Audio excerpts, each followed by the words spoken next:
सबसे प्यारी है, माँ तू जग में न्यारी है। माँ तू सबसे प्यारी है, माँ तू जग में न्यारी है।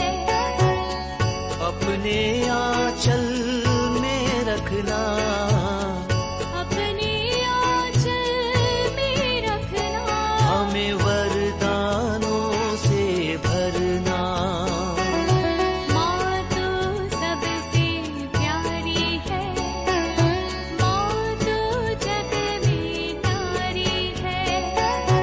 माँ तू सबसे प्यारी है, माँ तू जग में न्यारी है।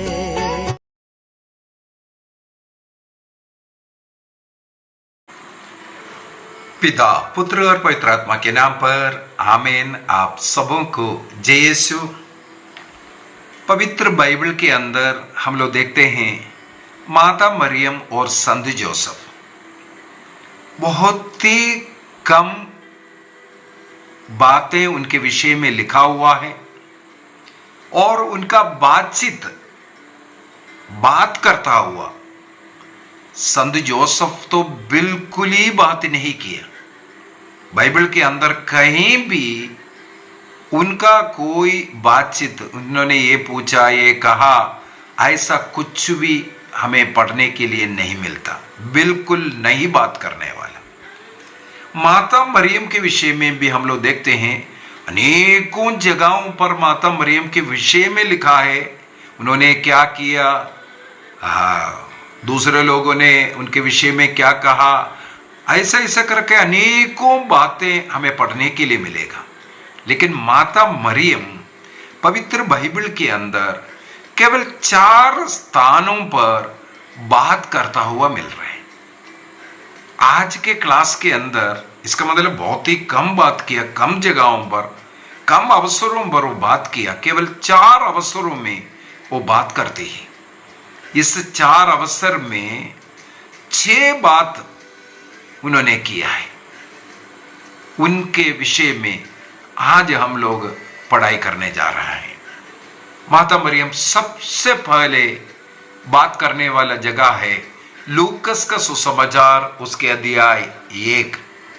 हमें मालूम है वाक्य 26 से स्वर्गदूत गब्रिएल माता मरियम को संदेश देने के विषय में ईसा मसीह मुक्तिदाता का जन्म का समय पूर्ति हुआ। उस समय पर युगानुयुग पहले से जिस स्त्री, जिस कन्या में ईसा मसीह को जन्म लेना है, उनके पास ईश्वर ने अपने स्वर्गदूत को भेजता है। वो दूत आकर के उनका प्रणाम करते हैं और उस संदेश को सुनाते हैं। उस संदेश के बाद, सुनने के बाद माता मरियम स्वर्गदूत से एक सवाल करते हैं। वो है सबसे पहला वचन बाइबल के अंदर जब माता मरियम ने बात की, वो क्या है? वाक्य 34 लूक चैप्टर 1:34। पर मरियम ने स्वर्गदूत से कहा, यह कैसे हो सकता है? मेरा तो पुरुष से संसर्ग नहीं है। स्वर्गदूत माता मरियम के पास आकर के उन्हें प्रणाम करते हैं। पूरे बाइबल के अंदर हमें मिलेगा, ना किसी पुरोहित, ना किसी अन्य गणमान्य राजा, किसी के पास स्वर्गदूत किसी को प्रणाम करता हुआ हमें नहीं मिलता है। स्वर्गदूत केवल प्रणाम किया माता मरियम के पास। इसके बाद वो गर्भवती होने का विषय में और सर्वोच्च प्रभु के पुत्र मरियम में जन्म लेने के विषय में, दाऊद के सिंहासन उस पुत्र को हमेशा के लिए प्रदान करने के विषय में, और याकूब के घराने पर वो सदा सर्वदा बने रहने वाला, राज्य करने वाला वो राजा रहेगा। ये सब जो पुराने विधान के जितने भी जो नबियों के द्वारा कहा गया था, उन सभी बातें यहाँ पूरा होने के विषय में स्वर्गदूत ने जब इनको सुनाया, तब मरियम का सवाल है, कैसे संभव है? ये कैसे संभव है? क्या अर्थ है इसका? माता मरियम अपने जीवन में, जीवन के अंत तक कन्या बने रहने का निर्णय करने वाली, अपने जीवन को पूर्ण रूप से प्रभु के लिए समर्पित करके रहने वाली, स्वर्गदूत आकर के कहते हैं तुम गर्भवती होगी, पुत्र प्रसव करेगी और वो महान राजा बनेगा, दाऊद के घराने में और याकूब के घराने में वो सदा बने रहने वाला राजा बनेगा, वो राजा का माँ बनने वाला है। ये सब जब सुना तो मरियम कहती है कैसे संभव है? अब यहाँ पर एक और बात वाक्य 26 में हमें पता चलता है, ये कुंवारी है, दाऊद के घराने के यूसुफ नाम के युवक के साथ, पुरुष के साथ इनकी मंगनी भी हो चुकी है। जिसके साथ मंगनी हुआ उस दाऊद के घराने का ही है, उस घराने का जो सिंहासन पर हमेशा के लिए बैठने वाला राजा इनमें जन्म लेना है। ये तो एक अच्छा आशीष दिया है। जो मंगनी जिसको हुआ, तुम्हारे अंदर से एक राजा का जन्म होगा, ये बोलना कितना अच्छी बात है। लेकिन यहां पर मरियम कहती है ये कैसे संभव है? कैसे संभव है? इसका अर्थ को हमें समझने की जरूरत है। यूसुफ के साथ इन लोगों का मंगनी हुआ, लेकिन वो मंगनी विवाह कर संतानों को जन्म देने के लिए नहीं हुआ था। माता मरियम ने अपने बाल्यावस्था से कन्या बने रहने का निर्णय किया था और यहूदियों में इस प्रकार रहने का अनुमति भी था। मंगनी करना जरूरी है, मंगनी के बाद विवाह करना जरूरी नहीं है। इसको समझने के लिए कुरिन्थियों का पहला पत्र अध्याय 7 वाक्य 36 से आगे हमें पढ़ना पड़ेगा। 1 Corinthians chapter 7 verse 36 से 38 तक, वहां पर हम लोग पढ़ते हैं, इस प्रकार मंगनी होने के बाद जो स्त्री और पुरुष निर्णय करता है हम जीवन भर पवित्र रहेंगे, वैवाहिक रिश्तों में नहीं जाएंगे, ऐसा रहने का अनुमति। और आगे ये संत पौलुस लिखकर के बताते हैं, यदि बीच में ऐसा लगता है कहीं ऐसा रहेगा तो पाप करने का डर है, तो संत पौलुस बोलते हैं ऐसे जिसके मन में डर है, वो मन कमजोर है, वे लोग उस मंगेतर से विवाह कर लो, उसमें कोई पाप नहीं है, कोई गलती नहीं है। यदि, और वाक्य 38 में पढ़ना चाहूंगा, 38, इस प्रकार जो अपने मंगेतर युवती से विवाह करता है वह अच्छा करता है, गलती नहीं है, विवाह कर सकता है। और जो विवाह नहीं करता, जीवन भर पवित्र रहेंगे, वो और भी अच्छा करता है। इसका मतलब संत यूसुफ और माता मरियम ने ये जो और भी अच्छा, सबसे अच्छा जो जीवन उसको चुना हुआ था, मंगनी के बाद पवित्र रहने का। इसलिए यहां पर सवाल करती है ये कैसे संभव है? मेरा तो पुरुष से संसर्ग नहीं है, कैसे फिर संभव होगा?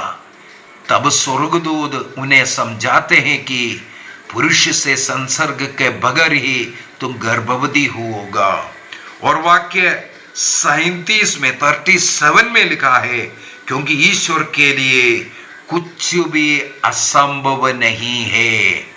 तुम गर्भवती भी होगा तुम्हारे कन्यत्व को भंग किए बिना, और तुम पुत्र प्रसव करेगी कन्यत्व को भंग किए बिना, क्योंकि ईश्वर के लिए कुछ भी असंभव नहीं है। ये समझने के बाद मरियम अगली बात कहते हैं, सेकंड बात जो कहती है, देखिए मैं प्रभु की दासी हूं, आपका कथन मुझ में पूरा हो जाए। माता मरियम का सेकंड वचन ये है, देखिए मैं प्रभु की दासी हूं, आपका कथन मुझ में पूरा हो जाए। अपने को विनम्र कर, ईश्वर की इच्छा मेरे जीवन में पूरा हो जाए, ये बोल करके पूर्ण रूप से ईश्वर के इच्छा के लिए अपने को समर्पित करने वाली मां, उस समर्पण के लिए दूसरी बात कहा, ईश्वर का दासी बन करके, दासी के ऊपर अपने मालिक का इच्छा पूरा हो जाना चाहिए। इस प्रकार ईश्वर के लिए अपने को समर्पित कर, उनकी वो विनम्रता, जब तक अपने को शून्य नहीं करेंगे हम ईश्वर के लायक नहीं बनता। माता मरियम यही कर करके हम लोगों को बता करके दे रहा है, हमें जीवन भर पवित्र रहना है, अपने शरीर को पवित्र रखना है। वैवाहिक रिश्ते में कोई अपवित्रता नहीं है, वो पवित्र है। माता मरियम हमें सिखाते हैं कि हमें पवित्र जीवन जीना है। हमारा शरीर ईश्वर का मंदिर है, जीवन के अंत तक इस मंदिर को पवित्र रखना है। यह तब संभव है हम ईश्वर के लिए अपने को पूर्ण रूप से समर्पित करेंगे, जीरो बनाएंगे। ये दो जगह पर हम लोग देखते हैं स्वर्गदूत के साथ इनका संवाद हुआ। माता मरियम हमें सिखाया किस प्रकार ईश्वर के लिए समर्पण करना। अभी तीसरी जो बात कहा वो सेकंड घटना है। माता मरियम अपने गुडमनी एलिजाबेथ से मिलने के लिए गई और उनके घर में प्रवेश कर उन्हें प्रणाम किया, उनका अभिवादन किया करके लिखा है, लेकिन क्या अभिवादन किया वहां नहीं लिखा, इसी वजह से हम लोग उससे नहीं उठा सकता। इसके बाद पवित्र आत्मा से भर करके एलिजाबेथ क्या क्या किया, क्या क्या बोला, ये सब हम लोग देखते हैं। और आगे हम लोग मरियम का भजन सुनते हैं। वहां पर माता मरियम अगला रहस्य को हमें सिखाते हैं। माता मरियम के मुख से निकलने वाले तीसरी बात, ये मरियम भजन है। रोज पारिवारिक प्रार्थना में हम लोग ये मरियम का भजन करते हैं। इस मरियम का भजन हम लोगों को सबसे पहले देखो, उसको एक दो पॉइंट पढ़ना भी जरूरी है। वाक्य 46 के अंदर हम लोग पढ़ते हैं, माता मरियम कहती है, मेरी आत्मा प्रभु का गुणगान करती है, मेरा मन अपने मुक्तिदाता ईश्वर में आनंद मनाता है। सबसे पहला मां मरियम हमें सिखाती है हम प्रभु में आनंद मनाना है, धन संपत्ति में नहीं, इस संसार के भौतिक जो आशीषें जो मिल रहा है इसमें नहीं, बल्कि हमें आनंदित होना है। हमारा मन इसलिए खुश रहना है और हमारी आत्मा से ईश्वर की स्तुति गान इसलिए करना है क्योंकि प्रभु ने, आगे लिखा है, क्योंकि प्रभु ने, ईश्वर ने अपनी दीन दासी पर कृपा दृष्टि की है। ईश्वर की कृपा दृष्टि, अनुग्रह, आशीष मुझ में और मेरे परिवार में है, इसलिए हमें निरंतर हृदय से, मन से प्रभु की स्तुति करना है। यदि हम पर ईश्वर की आशीष, कृपा, अनुग्रह आता है, तब आगे वचन बोलता है, आपसे सब पीढ़ियां मुझे धन्य कहेगी। क्यों धन्य कहेगी? क्योंकि ईश्वर का अनुग्रह, आशीष, कृपा मरियम पर उतरी है। हमें भी इस प्रकार ईश्वर के अनुग्रह, आशीष के कारण, प्रभु के साथ एक बनकर रहने की कृपा मिलने के कारण, मैं प्रभु का हूं, मैं ईश्वर का सेवक हूं, ईश्वर मेरे साथ है। मैंने रोटी और दाखरस के रूप में ईसा मसीह को ग्रहण किया। ईसा मसीह ने अपने क्रूस मृत्यु के द्वारा मेरे पापों को क्षमा किया। बपतिस्मा के बाद के पापों को पाप स्वीकार के द्वारा मैं स्वीकार कर फिर से मैं पाप मुक्त हो गया, स्वर्ग राज्य के योग्य बन गया। इस प्रकार जो अनुग्रह आशीष हम प्राप्त करते हैं, इसमें हमें आनंद मनाना है।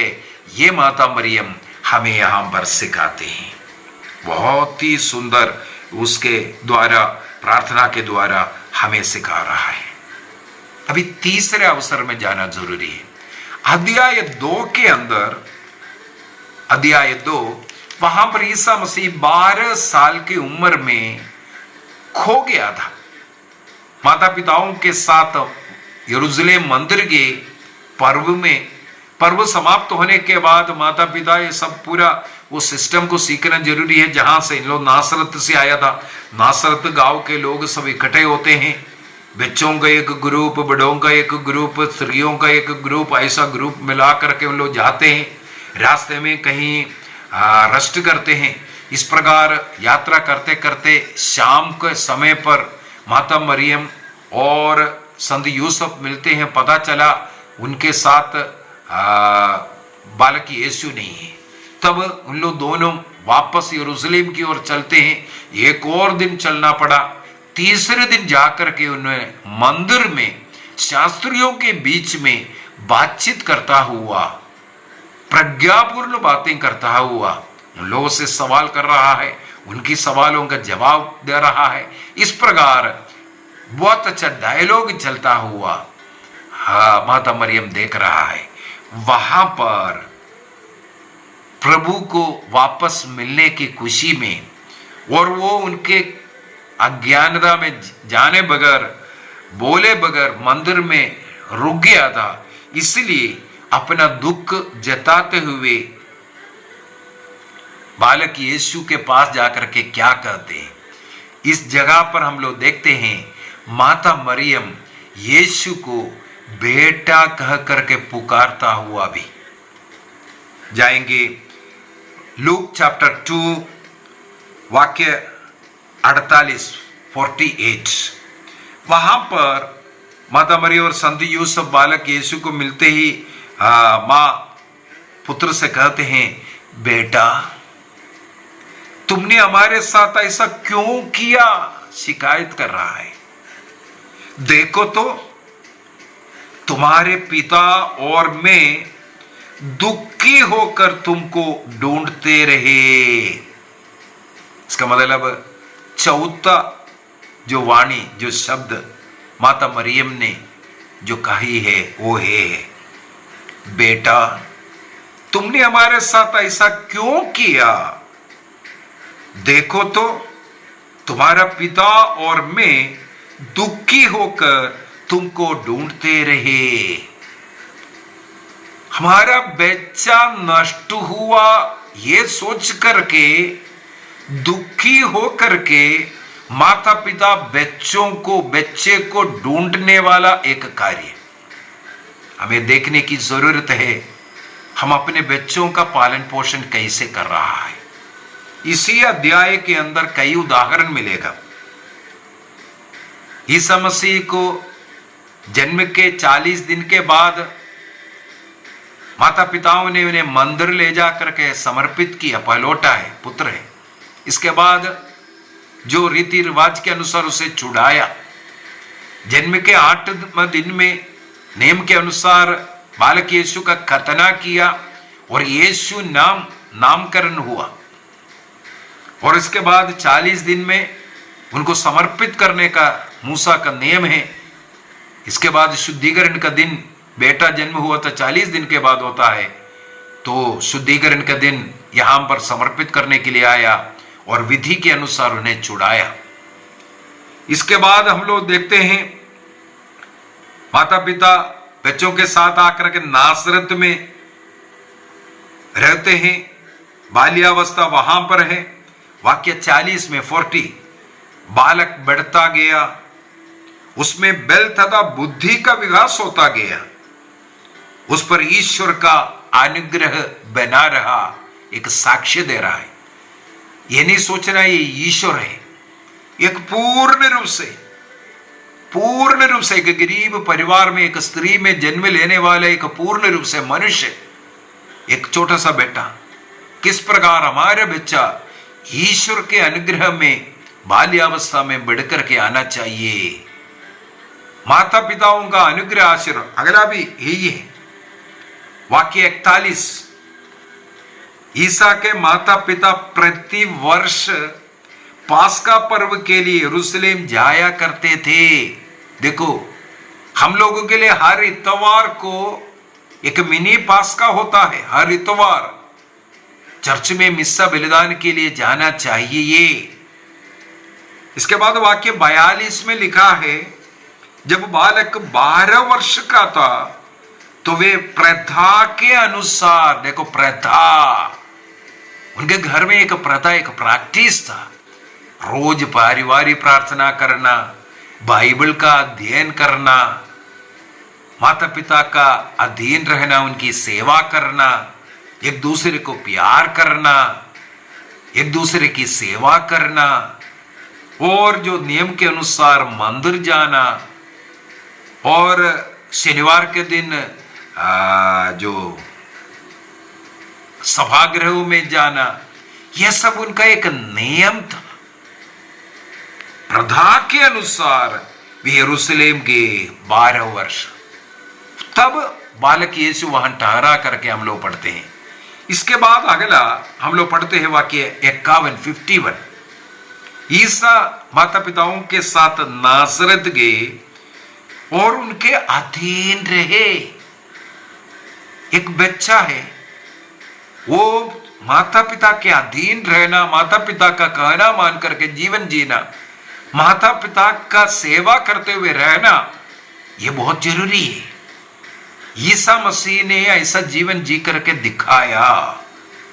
माता पिता सोचा हमारा बेटा नष्ट हुआ, लेकिन बालक यीशु कहते हैं, क्या मुझे ढूंढने की क्या जरूरत थी?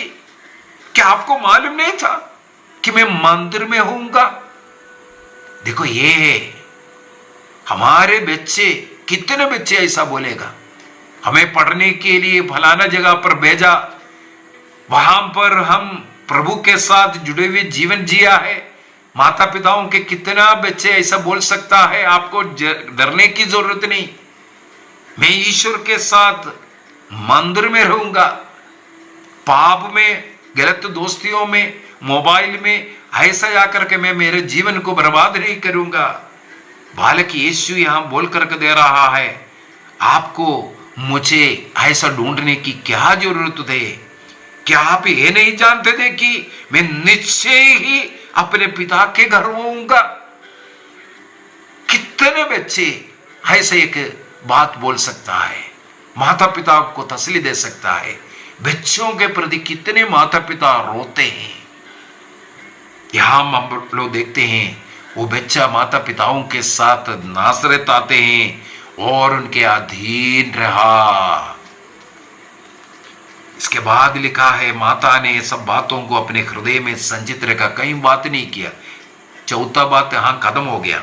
इसके बाद 52, वाक्य 52, ईसा की बुद्धि और शरीर का विकास होता गया। हम लोग वाक्य 40 में भी यही पढ़ा था, और यहां फिर से लिखा है, वही ईश्वर तथा मनुष्यों के अनुग्रह में बढ़ते गए। 40 दिन का उम्र में वहां पर ईश्वर के अनुग्रह में बढ़ रहा था, क्योंकि माता पिताओं का सेवा करने लायक नहीं है। लेकिन बेटा अब 12 साल का हो गया, अभी माता पिताओं का सेवा करना, उनका कहना मान करके उनके घर में उनके अधीन रहना, यह सब करने लगे। वहां पर लिखा है, मनुष्य का अनुग्रह की जरूरत है, माता पिता की अनुग्रह की जरूरत है, और ईश्वर का अनुग्रह तब बच्चों पर आता है। ये सिखाते हैं चौथी बात जहां माता मरियम ने कहा। अब हम लोग जाएंगे पांचवा, कहां पर है? पांचवा जगह है, माता मरियम काना के विवाह में 2 बातें करते हैं। योहन का सुसमाचार उसके अध्याय 2 के अंदर हमें यह जगह मिलता है। सबसे पहले लिखा हुआ है, काना में माता मरियम को और यीशु को शिष्यों को विवाह के लिए निमंत्रित थे। ईसा और उनके शिष्य माता मरियम वहां थे। इसके बाद वाक्य 3 में लिखते हैं, जब उस घर में एक समस्या आया, वहां अंगूरी घट गया, समाप्त हो गया, उस समय पर माता मरियम यीशु के पास आते हैं और कहती है, उन लोगों के पास अंगूरी नहीं रह गई है। उन लोगों के पास अंगूरी नहीं रह गई है। विवाह में रोटी के साथ ये अंगूरी परोसना बहुत ही जरूरी है। यदि किसी विवाह में कोई भोजन घट गया, कम हुआ, नहीं मिला लोगों को, ये उस परिवार के लिए कितना लज्जाजनक बात है। ऐसे एक अवसर में माता मरियम उस घर में होने के कारण उस घर के आवश्यकताओं को जानकर वो तुरंत दौड़ती है अपने पुत्र के पास, क्योंकि केवल मां जानती थी पुत्र इस समस्या से इस परिवार को बचा सकता है। बाइबल के अंदर सबसे पहला एक इंटरसेसरी प्रेयर, मध्यस्थ प्रार्थना हम लोग यहां देखते हैं। वहां पर ईसा मसीह ने तो उत्तर दिया, भद्रे इससे मुझको और आपको क्या है, अभी तक मेरा समय नहीं आया है। बाइबल पंडितों का कहना है, उनका जो मृत्यु का समय, जो बलिदान पाप के लिए प्रायश्चित करते हुए जो बलिदान अर्पित करने का समय नहीं आया, इसलिए जल्दीबाजी मत करो ऐसा ऐसा कार्य करने के लिए। मरियम वहां से चुपचाप जाती है, क्योंकि उनको मालूम है मां के कहना बेटा कभी टुकराएंगे नहीं। मां का आग्रह चाहे कुछ भी हो, समय असमय कभी भी क्यों ना हो, बेटा उसको पूरा करेगा। यह विश्वास करने वाली मां अब जाकर के वहां के सेवकों से क्या कहते हैं,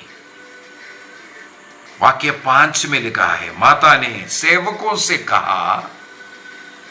बाइबल के अंदर